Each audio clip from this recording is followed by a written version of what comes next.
Hello viewers, welcome to the YouTube channel Lex Consilium Foundation for the playlist इनसे मिलिए। मैं यहाँ पर हम मुखातिब हैं ब्रिगेडियर बसंत कुमार पोनवा के साथ, जो कि फर्स्ट मराठा लाइट इन्फेंट्री में कमीशन मिलने के बाद फौज में सीनियर रैंक्स की बुलंदियों पर पहुंचे। और यहाँ पर मैं ये भी स्पष्ट करना चाहूंगा कि ब्रिगेडियर बसंत साहब का जो अगली जनरेशन है, उनके लड़के वो फौज में हैं, वो ऊंची रैंक में पहुंच रहे हैं। और इनसे पहले आपके फादर भी आर्मी में थे और पहले ये सिलसिला है। तो ये बताने के बाद मेरा मकसद इस सवाल से ये है कि इंडियन मिलिट्री एकेडमी में जो पॉलिसी एक होती है पेरेंटल क्लेम की, मैं उसकी ओर आपका ध्यान ले जा रहा हूं कि ये पेरेंटल क्लेम का जो एक दस्तूर कायम है, आपकी नजरों में क्या ये सर्विस इंटरेस्ट में है या ये केवल उन परिवारों के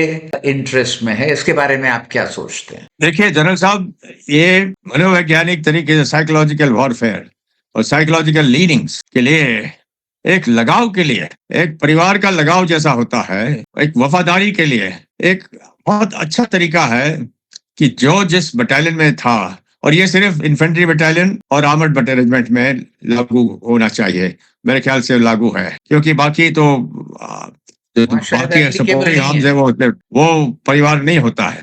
एक साथ लड़ते हैं, इन्फेंट्री बटालियन एक साथ धावा बोलता है, ए कंपनी बी कंपनी, दोनों कंपनी कमांडर भाई भाई, ये हो सकता है, और सेम सेम बटालियन सेम पिताजी।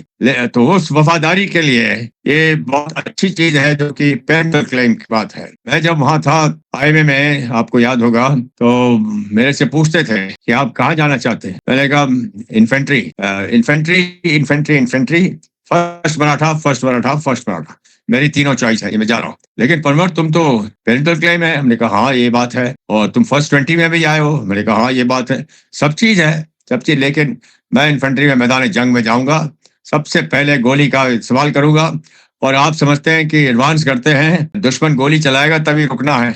मैं कहता हूं कि गोली पहले मैं चलाऊंगा, दुश्मन भागेगा, जैसा हुआ था 71 की लड़ाई में। उसके बाद 303 या छोटी बंदूकें थी, मैंने एमएमजी लगा दी थी मेरी लीडिंग गाड़ी में, और प्रोफिलेक्टिक फायर करता था। 1800 का गोला जाता था, उसका एमिनेशन जाता था, तो पहले फायर होता था। कहते साहब आ गई, इंडियन आर्मी आ गई है, देश को आजाद कर दिया, बांग्लादेश को 12-13 दिन के अंदर सफाया हो गया उनका। तो ये अच्छा है, और ये होते रहना चाहिए। It's good for leanings of the my battalion. और कोई जरूरी नहीं है, अगर मौका नहीं है, कि वही बटालियन को कमांड करे। जब तक हो जाता है ठीक है, नहीं तो कोई बात नहीं।